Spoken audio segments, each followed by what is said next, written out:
Hey, what's happening, guys? Dan Darrow here with another Options and Play video update.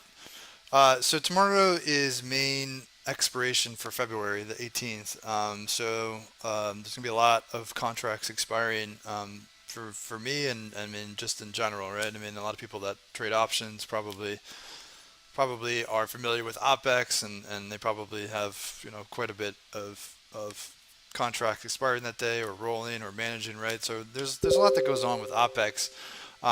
There's also for me there's a lot that goes on the week before OPEX because um, unless there's like unless there's a compelling reason for the stock to move that week of OPEX, right? Or if I think there's some catalyst coming up that week of OPEX where the stock could have a big move. My main focus typically on like that week before and going into an expiration week is premium recovery, especially if my options are further out of the money. Um, Really, what it comes down to is just acknowledging that the likelihood of those options coming back and working is very low, right? If there's a catalyst, that's a different story, right? Because then you could say, okay, I mean, if they have earnings, then obviously that's a big catalyst. The stock could have a big move, and maybe my options have a chance.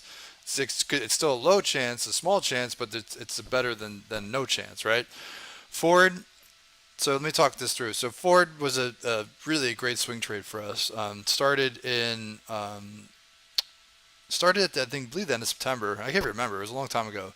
End of September, October, and we basically rode it straight through the end of the year, beginning of this year.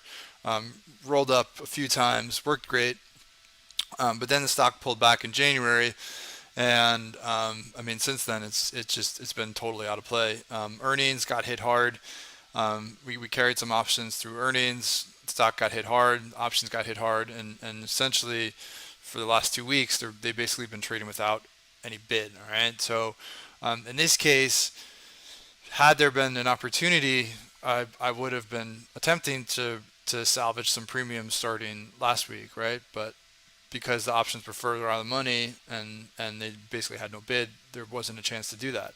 But this is an example of kind of like my thinking, like going into OPEX week, right? So with my options in the high 20s and the stock in the high teens, the likelihood of Ford having like a 50% rally in a week and a half with no catalyst just to bail out my options is really low, right? I mean, stranger things have happened, but also at the same time, the likelihood of it happening is probably really low.